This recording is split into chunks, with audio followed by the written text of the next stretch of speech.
Buenos días, mi nombre es Alexander Bueno Juez, estudiante actual de la especialización de Finanzas Públicas de la Escuela Superior de Administración Pública, ISAP. Esta actividad se desarrolla en el marco de la materia Gestión Financiera Territorial y el propósito de este ejercicio es analizar aspectos generales de la gestión fiscal en la ciudad de Bogotá. Para lo cual, el día de hoy pues estamos con el doctor José Alejandro Herrera, que se desempeña actualmente como subsecretario técnico de la Secretaría Distrital de Hacienda de Bogotá y pues quien amablemente nos ha accedido a colaborarnos pues respondiendo algunas preguntas relacionadas con este tema. Buenos días, doctor José Alejandro, y muchas gracias por su colaboración. Jimmy, buenos días. Es un gusto poder aquí charlar un ratico sobre lo que es el tema fiscal, específicamente el marco fiscal del distrito. Efectivamente, yo me desempeño como subsecretario técnico desde hace 9 años en la Secretaría de Hacienda. Tengo a mi cargo todo el tema financiero, la dirección de presupuesto, la dirección de contabilidad, la dirección de tesorería, la dirección de cobro coactivo, la dirección de impuestos, la dirección de crédito público y la dirección de estadísticas y estudios fiscales, que es la que se encarga efectivamente de consolidar el marco fiscal de mediano plazo, que es el que cuantifica las variables en lo que tiene que ver con la situación financiera del distrito. Todo lo que me preguntaste hace parte del marco fiscal de mediano plazo. El marco fiscal de mediano plazo no es más que la herramienta de planeación de ciudad más importante. Es un escenario que recoge todas las variables macroeconómicas, los resultados fiscales de la vigencia anterior, el plan financiero de la administración central, las metas indicativas de balance primario, el cumplimiento de metas, todo lo que tiene que ver con vigencias futuras, el costo fiscal y tributario de los proyectos de acuerdo que ha aprobado el Consejo de la Ciudad, los pasivos contingentes, pasivos exigibles. Es toda una cadena de elementos que hacen que se tengan en cuenta todas las variables que tiene que tener en cuenta un ente territorial, en este caso Bogotá, para mantener sus finanzas sanas. Bogotá ha sido muy juiciosa. Yo llevo muchas administraciones, he pasado más o menos por cuatro alcaldes diferentes, y lo que son el tema de finanzas públicas debe ser un activo que deben proteger todos, independientemente de su corriente política. Pues eso ha ocurrido en Bogotá. Nadie se atreve a tomar decisiones por fuera del marco fiscal de mediano plazo. Nosotros somos una ciudad calificada como AAA en la calificación nacional interna que otorgan las calificadoras de inversiones, y este es un activo que poseemos desde hace más de 20 años, y a nadie se le ocurriría por simple decisión política dañar esa calificación, indicar, llevarse ese peso de que fue quien dañó las finanzas de la ciudad. Igualmente, en la calificación internacional tenemos la misma calificación de la nación. Como tú sabes, ahí hay una restricción: ningún subnacional, en este caso subnacionales son las entidades territoriales, puede tener una calificación mayor que el soberano, que esto es Colombia. Sin embargo, las calificadoras, cuando han venido a hacernos la revisión al distrito, nos han indicado que la situación del distrito es tan buena que si no fuera por esa restricción de que el soberano no puede estar calificado por debajo de un subnacional, nosotros tendríamos hasta 2 grados más de inversión en el ranking internacional. Entonces eso muestra efectivamente el adecuado manejo de las finanzas de la ciudad. Aquí hay que tener en cuenta que el marco fiscal de mediano plazo y las restricciones partieron por allá de una crisis del año 90, cuando efectivamente hubo una distorsión económica grandísima en el país y muchos entes territoriales quedaron entre comillas quebrados. Eso obligó al gobierno nacional, a través de la Dirección de Apoyo Fiscal, a generar unas normas de disciplina fiscal para los entes territoriales. Ahí salió la ley 617 que restringe los gastos de funcionamiento en los entes territoriales al 50% de sus ingresos corrientes de libre destinación, y además salió la ley 358 y la ley 819, que son las de disciplina fiscal. En esa ley 358, que se denomina ley de semáforos, Es una ley que le ponía topes al endeudamiento en los entes territoriales. En ese caso, 80% y 40% en los indicadores de capacidad de pago y sostenibilidad, indicadores que fueron recientemente modificados en la ley de inversiones. De hecho fueron subidos al 100% y al 60%, eso es ampliando la capacidad de toma de deuda por parte de los entes territoriales. ¿Por qué es relevante el tema de la deuda? Porque definitivamente nuestras ciudades tienen una cantidad de necesidades en la que los ingresos corrientes en el corto plazo pueden no ser suficientes. Una ciudad, para generar crecimiento, necesita invertir en el tema social, que es el gasto recurrente, pero también hacer formación bruta de capital, para que esta formación bruta de capital genere los encadenamientos suficientes para que se generen ingresos adicionales, y esos ingresos adicionales a futuro permitan seguir financiando gastos. Eso es lo que hace el marco fiscal de mediano plazo. Determina cuál es el ahorro corriente de los ingresos proyectados del ente territorial, descuenta sus gastos de funcionamiento y descuenta los intereses de la deuda, lo que se denomina un ahorro corriente, que es el gasto destinado a la inversión. Esa inversión en principio financia el gasto recurrente, y el gasto recurrente no es más que la nómina de los maestros, la sostenibilidad de los hospitales, cada uno de los gastos sociales que tiene ente territorial, y destina una parte a gasto nuevo, a inversión nueva, a construcción de hospitales nuevos, a construcción de vías, a construcción de colegios, a construcción de centros de servicio, jardines infantiles, parques, pero esa inversión normalmente no es suficiente, y entonces se acude al endeudamiento. Esa capacidad de endeudamiento nos la da el marco fiscal de mediano plazo, cuando uno hace todas las posibles proyecciones de los ingresos, los gastos, y eso nos da lo que significa el espacio para tomar nueva deuda, que no puede estar por encima de los indicadores que te mencioné hace un momento, que son los indicadores de endeudamiento. Entonces, el tema del superávit o el déficit fiscal es relativo.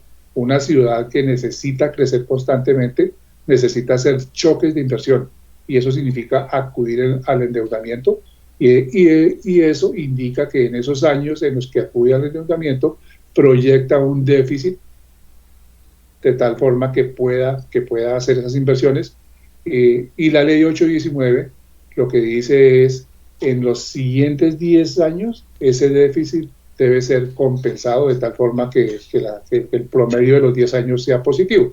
Entonces lo que se hace es eso, se hacen choques de inversión, esos choques de inversión generan dinámica económica, aparecen años en los que vuelve a haber superávits, esos superávits se equilibran con los déficits, y al final va manteniendo una línea de balance fiscal positivo. Entonces muchos de los gobiernos en sus primeros años lo que hacen es un choque de inversión, generan déficit, después esas inversiones generan crecimiento, y al final siempre habrá un balance fiscal primario positivo.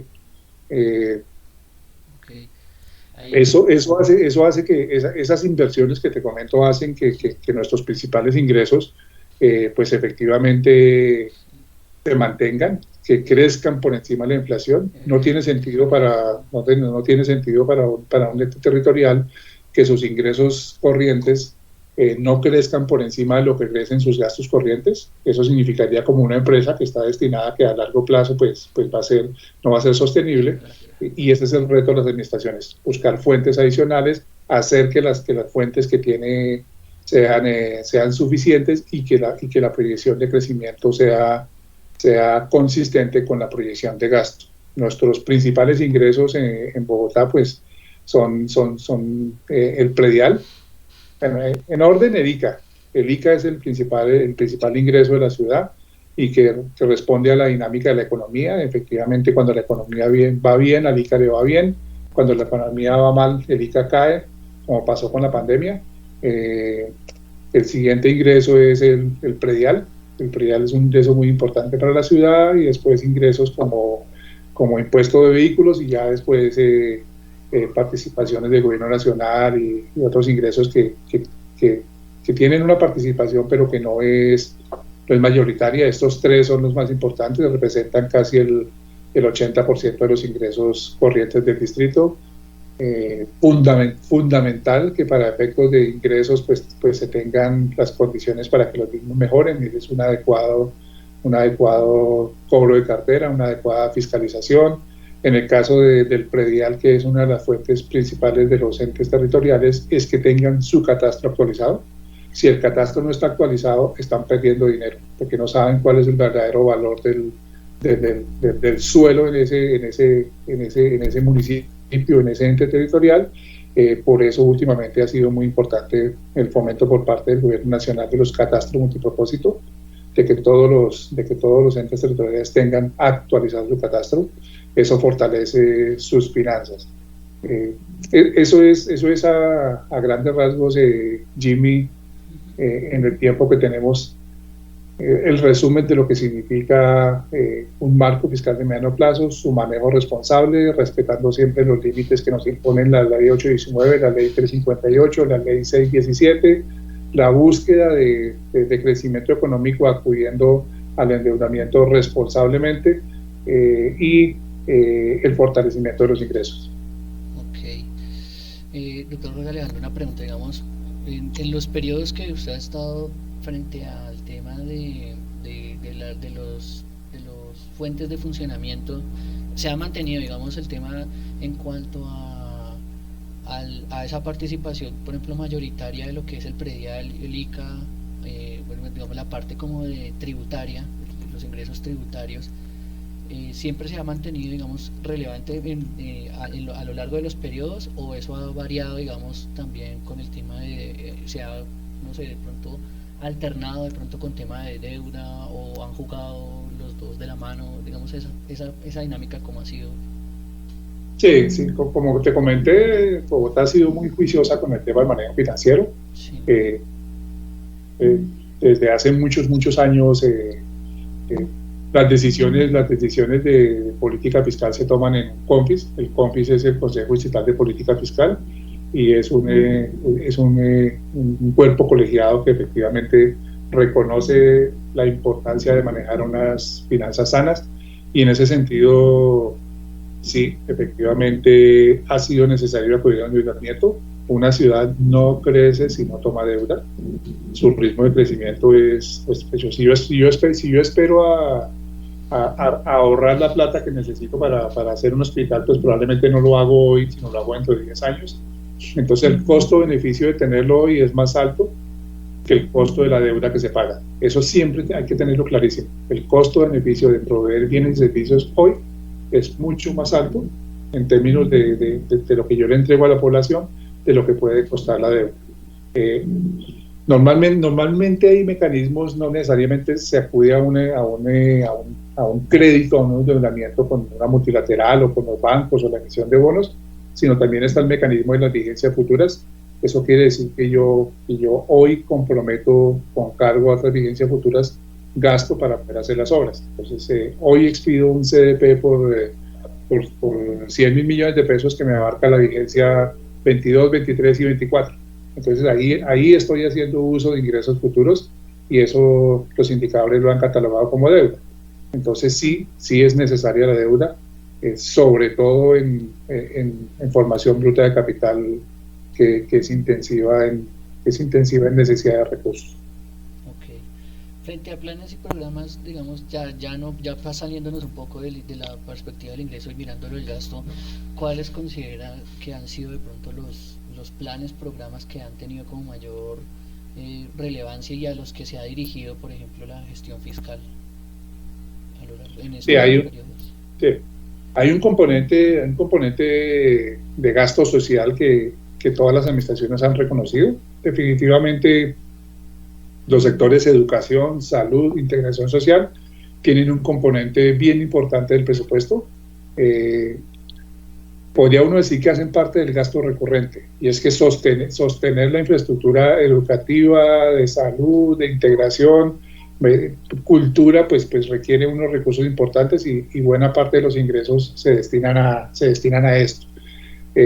Sin embargo, no se ha dejado de lado el tema de que las ciudades se vuelven más competitivas en el sentido que mejoran su infraestructura, y su infraestructura tiene que ver con la infraestructura social, pero también con la infraestructura vial de la ciudad, una ciudad y el sistema de transporte, una ciudad que no se conecta, una ciudad que no se mueve, es una ciudad que no es productiva. Entonces ahí también ha habido un esfuerzo en los últimos años de generar esas infraestructuras, tanto viales como de transporte, que definitivamente permiten que se generen esas dinámicas económicas que había mencionado antes, que potencian el crecimiento de la ciudad. Y claramente ese esfuerzo que hace Bogotá en sus ingresos y en generar estas infraestructuras, pues le han permitido durante muchos años, por ejemplo, el tema de desempeño fiscal. Es la ciudad número 1 en desempeño fiscal en el índice que hace el DNP, y también recientemente fue catalogada como la ciudad número 1 en el tema de competitividad. Eso significa que cuando uno se piensa la ciudad a largo plazo, va generando las infraestructuras necesarias para que la misma vaya mejorando, disminuye los tiempos de transporte cuando es posible, genera acceso sin barreras a educación, salud, a programas de integración, genera una dinámica de disfrute del espacio público y de la cultura, pues está creando condiciones para que la ciudad sea competitiva. Okay. Bueno, ya pues yo preguntaría ya, digamos, como tal vez cerrando y finalizando, ¿cuáles aspectos consideraría que se podrían mejorar frente a la gestión fiscal de la ciudad actualmente? Yo creo que hay que trabajar mucho en el tema de calidad y eficiencia en el gasto, y es que efectivamente el ciudadano perciba que los ingresos que está pagando se están gastando bien. Y eso es que le informemos al contribuyente en qué se gasta su plata, y que tenga la certeza de que los recursos están siendo protegidos, que están siendo bien gastados, que estamos siendo eficientes en el recaudo, que estamos cobrando la cartera del que no paga. Así como hay contribuyentes, en Bogotá hay que agradecer que la cultura de pago de los contribuyentes es altísima. Normalmente en los vencimientos de impuestos, cerca del 85% de los contribuyentes pagan oportunamente. Entonces, importante también es gestionar a aquellos que no pagan, para que no sea el vivo el que sale ganando, sino que todos le contribuyamos a la ciudad. Yo creo que es eso, entregar información de que se está haciendo, probablemente trabajar un poco más en presupuestos participativos, si es que la gente decida que quiere que se invierte con recursos de la ciudad. En general es eso, mostrarle más a la ciudadanía cómo se construyen las finanzas de la ciudad. Ok, bueno, doctor José Alejandro, pues yo creo que eso está más que suficiente. Pues digamos, hay muchas cosas en las que se puede preguntar, pero pues claramente por cuestión de tiempo pues no se puede profundizar en ellas. De todos modos, pues ha sido muy valiosa su participación, le agradezco muchísimo su colaboración. Esto pues el ejercicio sirve mucho para el análisis que se busca realizar, cumple con el objetivo del ejercicio. Entonces no me queda más que agradecerle, doctor José Alejandro, y pues no, desearle pues ya un feliz día, y pues estaremos en contacto, y ya, muchísimas gracias. Claro que sí, Jimmy. Cualquier cosa, en nuestra página web está publicado el marco fiscal que acabamos de presentar al Consejo para la discusión del presupuesto, y es un documento que recoge muy bien todo lo que hemos hablado. Es un documento que vale la pena consultarlo, y que tiene la estructura del marco fiscal que alguien que quisiera elaborarlo en una entidad territorial lo puede tomar como guía. Listo, bueno, muchísimas gracias. Hasta luego a todos. El ejercicio ha sido muy productivo. Muchísimas gracias. Hasta luego. Bueno, hasta luego.